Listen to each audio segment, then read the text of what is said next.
Welcome to The Rhetorics, a podcast written by Uche Mofor Convener of the Igbo Biafra Nationalists and the indigenous people of Igbo Nation for Self-Determination. Right. Today we are looking at something really fascinating. Okay. The journeys of South Sudan and the Southeast Igbo Biafra region of Nigeria towards self-determination. Yeah, it's a comparison that may not be obvious at first glance, Right. but trust me, the parallels are striking. Okay.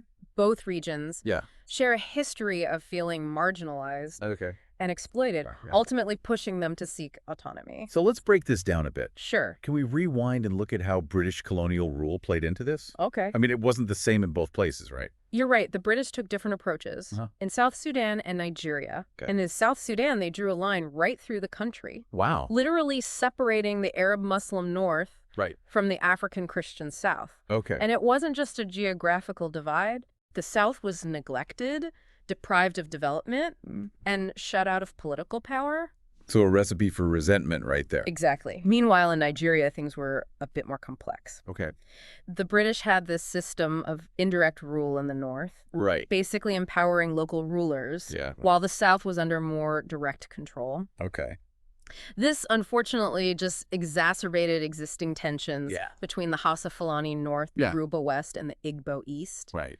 leaving a legacy of division. So different tactics. Yes. But the end result was a similar feeling yeah. of being sidelined by the central government, both in the south of Sudan Yeah. and the southeast Igbo Biafra region of Nigeria. Precisely. And this feeling of being exploited and ignored Right. really fueled the drive for self-determination. Hmm. You see, it wasn't just a theoretical desire for freedom. It was Yeah. rooted in very real and tangible grievances. Now, speaking of grievances, let's dig into those a bit. Oh. One that really jumps out, especially in post-colonial context, Yeah. is economic exploitation. Mm. Both South Sudan and the Southeast Igbo Biafra region were blessed, or perhaps cursed, Right. with abundant resources, oil being a prime example. Yeah. But instead of benefiting their own people, these resources often ended up enriching the central governments, leaving the regions themselves feeling cheated. Absolutely. Imagine sitting on a wealth of oil, Yeah.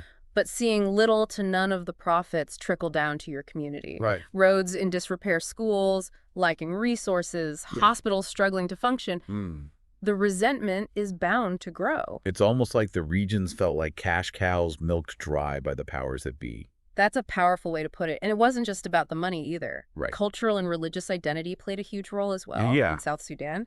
The imposition of Sharia law from the Muslim-dominated North Right. caused deep fear and alienation among the largely Christians. And in the southeast Igbo Biafra region, while the pressures might not have been as overt, Right. the Igbo people still felt like their traditions and beliefs were disregarded. Yeah. Their voice lost in the chorus of a diverse nation. It's like being told your culture, Yeah. your way of life is somehow less valid, Right. less important. Right. That's a recipe for deep-seated resentment and a longing for the right to preserve your own identity. So we have this potent cocktail of economic exploitation, Yes. cultural marginalization, Right. and let's not forget political exclusion. Both regions felt shut out of any meaningful decision-making process, their concerns ignored by those in power. It's a classic case of taxation without representation, Yeah. amplified on a grand scale Right. when people feel like they have no voice, no stake in their own governance. Right. The calls for self-determination become inevitable. So we've established that both South Sudan and the Southeast Igbo Biafra region had these powerful shared grievances, pushing them toward autonomy. Right. But their paths diverged dramatically. Yes. South Sudan, after decades of struggle, finally achieved independence in 2011. Right. Biafra, however, faced a tragic and brutal war Yes. that ultimately ended in defeat in 1970. Right. Why such different outcomes? That's where the international community comes in. Okay. You see, South Sudan, despite facing a long and bloody struggle, managed to garner crucial international support. Right. The United States, along with neighboring countries, Yeah. played a key role in mediating the peace process Okay. and ultimately pushing for the referendum that led to their independence. It's almost like South Sudan understood that achieving self-determination wasn't just about internal struggle.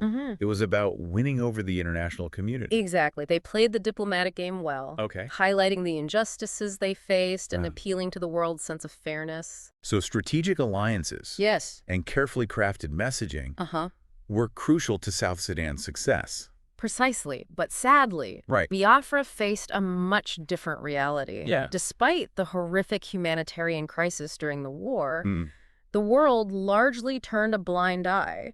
Cold War politics, economic interest, and a fear of instability in the region all contributed to a lack of meaningful intervention. It's a heartbreaking reminder of how geopolitics can trump human suffering. Indeed, and it serves as a potent reminder for anyone seeking self-determination. Navigating the complex web of international relations is just as crucial as winning battles on the ground. You need global support to legitimize your cause and ultimately achieve lasting change. So South Sudan shows the power of strategic international engagement. Absolutely. The importance of turning global sympathy into concrete action. Precisely. But there's another side to this story. A cautionary tale that we'll explore in the next part of the Rhetorics. Welcome back to The Rhetorics, a podcast written by Uche Mfor, convener of the Igbo Biafra Nationalists and the indigenous people of Igbo Nation for Self-Determination. We've been exploring the parallels between South Sudan and the Southeast Igbo Biafra region and how both embarked on this journey towards self-determination. Now, South Sudan ultimately achieved independence. But it wasn't all smooth sailing after that, was it? Not at all. It's a fascinating case study. Yeah. Because while independence was a monumental victory, it also exposed a whole new set of challenges. Okay. South Sudan found itself grappling with internal conflicts, often fueled by ethnic tensions. Yeah. And building a functioning government from scratch proved much harder than anticipated. So it's like they climbed one mountain only to discover an even bigger mountain range looming ahead. That's a great analogy. It highlights the fact that self-determination isn't a finish line. It's a starting point. And what South Sudan's experience really drives home is the critical importance of internal cohesion. If you're going to build a nation, you need a foundation of unity, a shared vision for the future. But isn't that incredibly difficult to achieve when you have deep-seated historical grievances and divisions? How can the Southeast Igbo Biafra region learn from South Sudan struggles in this regard? That's the million-dollar question. It's about acknowledging the past, addressing those grievances head-on, and actively promoting reconciliation. It's a long and complex process, but without it, the dream of a united and prosperous nation can quickly unravel. So unity is key. But there's also the issue of resources, We talked about how both South Sudan and the Southeast Igbo Biafra region felt economically exploited. Does independence magically solve that problem? Not necessarily. In fact, it can even create new challenges. Now you have to figure out how to manage those resources, how to distribute them equitably, and how to avoid replicating the same patterns of exploitation that fueled the desire for independence in the first place. So for the Southeast Igbo Biafra region, it's not just about who controls the oil or other resources, but about having a clear plan for how those resources will benefit everyone. Exactly. And that ties into the whole issue of governance. You need a system that is transparent, accountable, and truly representative of the people. Otherwise, the same grievances that fueled the push for self-determination will simply resurface, just with different faces in power. So building a successful nation post-independence. Yes. It's about more than just waving a flag and declaring victory. It's about tackling deep-seated issues, fostering unity, and ensuring that the benefits of autonomy are shared by all. Precisely. And that brings us to the other side of our comparison. Biafra. Despite the tragic outcome of the war, the desire for self-determination never truly faded in the Southeast Igbo Biafra region. Why do you think that is? Well, to me, it speaks to the enduring power of this aspiration. It's about identity, dignity, and the belief that the Igbo people deserve the right to chart their own course. It's a testament to the human spirit, this refusal to let go of a dream, even in the face of unimaginable hardship. And it's important to remember that the grievances that fueled the Biafran movement never really went away. Yeah. Many in the Southeast Igbo-Biafra region still feel marginalized economically and politically within the Nigerian system. So they look at South Sudan and see, despite the challenges, a testament to the fact that independence is possible. Exactly. But I think they also look at South Sudan's struggles and understand that independence is not a panacea. It's a beginning, not an end. Right. And that leads us to the crucial question. Okay. What can those seeking self-determination in the Southeast Igbo-Biafra region learn from Biafra's history, from its triumphs, and perhaps more importantly, from its mistakes? That's where we'll pick up in the final part of the Rhetorics, a podcast written by Uche Mefo, convener of the Igbo-Biafra Nationalists and the indigenous people of Igbo Nation for Self-Determination. Right. Don't go away. Welcome back to The Rhetorics, a podcast written by Uche Mefo, convener of the Igbo-Biafra Nationalists and the indigenous people of Igbo Nation for Self-Determination. Right. We've been on quite a journey, haven't we? Exploring the paths of South Sudan and the Southeast Igbo-Biafra region, both fueled by this burning desire for self-determination. It's been a fascinating comparison, highlighting the complexities, the triumphs and the heartbreaks that come with such a struggle. Exactly. And now as we wrap up, I'm wondering, what's the biggest takeaway here? Okay. What can those who dream of an independent Southeast Igbo-Biafra region truly learn from these historical parallels? One lesson screams out loud and clear. Okay. The absolute necessity of unity. Right. A fractured movement is a weak movement. Yeah. The Southeast Igbo-Biafra region needs to present a united front, a chorus of voices singing the same song if they want to be heard on the world stage. That makes sense. Yeah.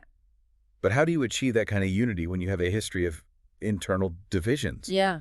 Different factions, varying perspectives. It's not like everyone's always going to agree on the best way forward. You're absolutely right. It's a challenge, no doubt. But it starts with open dialogue, honest conversations, and a willingness to find common ground. Okay. It's about emphasizing what unites rather than divides. Right. Focusing on the shared dream of a better future for the Igbo people. So it's about building bridges, not walls. Precisely. And alongside unity, you need a clear vision. Okay. A roadmap for what this independent Southeast Igbo-Biafra region would actually look like. Right. It's not enough to just say, we want freedom. You have to answer the tough questions. Right. What kind of government? How will resources be managed? Yeah. How will justice and equality be ensured for all citizens? It's like writing a constitution before you even have a country. In a way, yes. Yeah. It forces you to think critically, to plan for the future, and to address potential problems before they arise. And having that clear vision, that well-articulated plan, makes it much easier to rally support. Right. Both domestically and internationally. Which brings us to the other crucial lesson, right? Yes. Strategic international engagement. Absolutely. South Sudan showed us the power of building alliances, of winning over key global players. You can't achieve lasting change in isolation. Right. The Southeast Igbo-Biafra region needs to be savvy on the world stage. Identify potential allies, understand their interests. Okay. And make a compelling case for why an independent Southeast Igbo-Biafra region benefits not just the Igbo people, but the wider region and the world as a whole. So it's about being diplomats as much as revolutionaries. Exactly. And there's one final lesson, perhaps the most sobering of all, that we can glean from Biafra's tragic experience. You mean learning from the mistakes of the past? Precisely, Biafra's lack of a cohesive strategy. Yeah. The internal divisions, the failure to adequately address the humanitarian crisis, these all contributed to their downfall. Right. Any future movement needs to study these missteps carefully. Okay. Identify ways to avoid repeating them and chart a wiser course. So it's about remembering the past. Not to dwell in it, but to learn from it. Exactly. The journey towards self-determination is never easy. Right. It demands unity vision, strategic thinking. And a willingness to adapt and learn. Yeah. But as we've seen, it's a struggle that resonates deep within the human spirit, this longing for freedom. Right. For the right to determine one's own destiny. And as we conclude this exploration, we leave you with a final question to ponder. Okay. Knowing these historical parallels, knowing the challenges and the opportunities that lie ahead, what factors do you believe will be most crucial for the success of any future self-determination efforts in the Southeast Igbo-Biafra region. It's a question worth contemplating. Right. And one that only the Igbo people themselves can ultimately answer. This has been The Rhetorics, a podcast written by Uche Mefo, convener of the Igbo-Biafra Nationalists and the indigenous people of Igbo Nation for Self-Determination.